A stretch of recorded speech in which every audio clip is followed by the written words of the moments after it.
Okay, think about the last time you used an AI.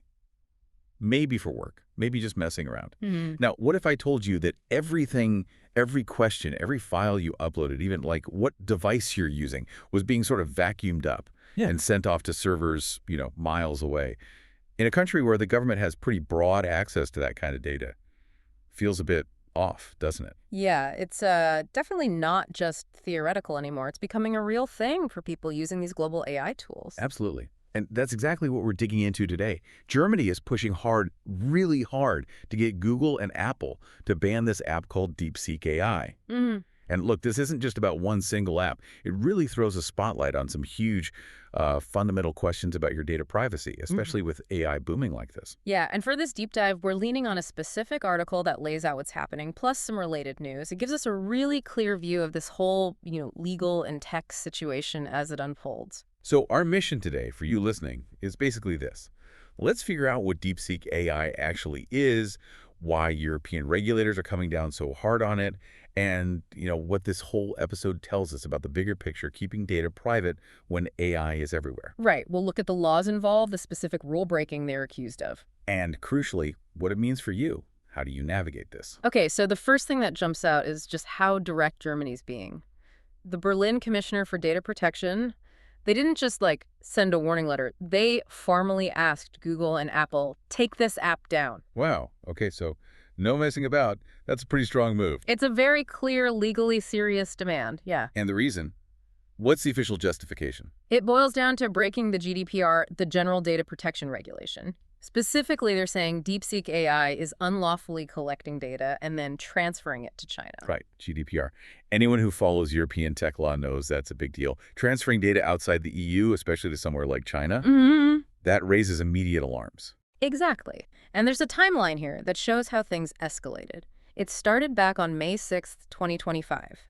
Berlin's Data Protection Office first went to DeepSeek directly. They said, basically, pull your apps or stop sending data to China illegally or prove you meet the legal requirements for those transfers. So they did give them a chance to fix it first. They put the ball in DeepSeek's court. They did, but apparently DeepSeek didn't comply. Okay. So fast forward to June 27th, the commissioner pulls out a bigger tool. They used Article 16 of the Digital Services Act. Ah, the DSA. That's relatively new but powerful, right? Very. It basically forces platforms like Apple and Google to look at official reports of illegal stuff and act on them quickly. So now Apple and Google have to review this report from Berlin. And it wasn't just Berlin acting alone. No, that's important too. They coordinated this with other state data protection officers and the Federal Network Agency, that's Germany's big telecom and digital regulator. It shows a really united front. Okay, that coordination definitely signals how serious this is. Let's zoom in on DeepSeek AI itself then. What is this platform, and what were they doing that crossed the line so clearly? Well, DeepSeek AI operates in Germany. It offers services in German. You can get it from the app stores there. So it's clearly targeting German users. But they don't actually have an office in the EU. Correct. No official EU base. And that's key because it brings up that classic GDPR question. How do you enforce EU rules on a company that isn't physically in the EU but offers services there? This case really pushes on that. Makes sense. And the data collection, was it just like anonymous usage stats or something? Oh, definitely not. That's where it gets really concerning. They're accused of collecting a lot of personal data. We're talking all text entries, your entire chat history, any files you upload. Wow. And also details about your location, your devices, the network you're using. It's a pretty comprehensive picture they're building. Okay, that's a huge amount of data.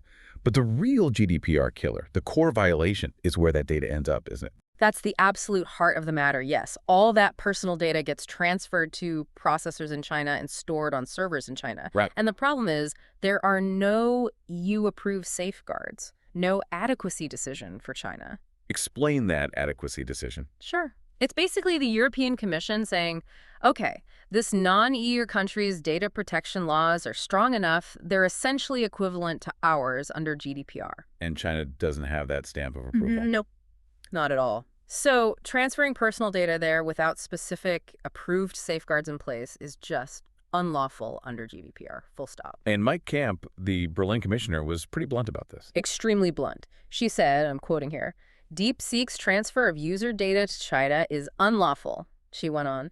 DeepSeek has not been able to convincingly demonstrate that German users' data in China is protected to a level equivalent to that of the European Union. Okay, so the protection level isn't equivalent. Right. And she specifically pointed out that Chinese authorities have far-reaching rights of access to personal data within the sphere of influence of Chinese companies. That's the crucial bit, isn't it? It's not just where the data is, Yeah. but who can potentially access it once it's there. Precisely. And she added another key point. DeepSeek users in China do not have the enforceable rights and effective legal remedies guaranteed in the European Union. So even if your data was misused, you wouldn't have the same legal tools to fight back or seek compensation as you would within the EU. That right to remedy is fundamental to GDPR. Got it. Now, you mentioned DeepSeek had faced scrutiny before. This isn't their first run-in with European regulators. Not at all. DeepSeek, the Chinese company behind the AI, actually got a lot of attention back in January 2025 for its chatbot. It was seen as quite advanced. But alongside that, there were reports of serious cybersecurity issues and, yeah, regulatory attention. Italy, right? Didn't Italy do something earlier? You remembered correctly. Yes, Italy's Data Protection Authority actually blocked DeepSeek's chatbot service back in January 25. Blocked it entirely. Why? Their reasoning was a lack of information on its use of users' personal data. So similar theme, lack of transparency, concerns about data handling. Okay, so there's definitely a pattern here. It's not just Germany seeing issues. Exactly. And it points to that bigger question. Why do we keep seeing these kinds of privacy clashes with AI services? That really broadens the scope, doesn't it? This DeepSeek case feels like a symptom of a much larger trend. This constant push-pull between AI needing data, lots of data, and our basic right to privacy. And you see headlines hinting at this everywhere. It's not just DeepSeek. Absolutely. Think about things like Facebook wants access to your camera roll for AI photo edits. That shows the appetite, right? AI Yeah. services wanting more and more personal data, even biometric stuff, potentially. Yeah, moving beyond just text inputs. Exactly. And then you see governments reacting like, Denmark moves to protect personal identity from deepfakes with new copyright law. Ah, interesting. So countries are trying to build legal defenses against AI's potential downsides, like deepfakes messing with identity. Right. It shows this isn't happening in a vacuum. Lawmakers are trying to catch up with the tech's implications for privacy and even personal identity. So let's bring this back to the listener. What's the takeaway here for you using apps, maybe using AI every day? This whole DeepSeek thing in Germany. Yeah. Oh, it matters beyond just Germany, right? Oh, absolutely. It's a really clear reminder, isn't it? You need to know what data your apps are collecting. Yeah, the basics. But maybe even more important now is knowing where that data is going, which country, what laws apply there. Because once it crosses a border, the protections can change dramatically. Especially in our world where data just flows so easily. Understanding those different legal zones is becoming kind of crucial for protecting yourself online. And it just highlights that constant tension, you know? AI innovation is moving incredibly fast. But our fundamental right to privacy, that needs protecting too. How do we strike that balance? That's the billion-dollar question, isn't it? It really is.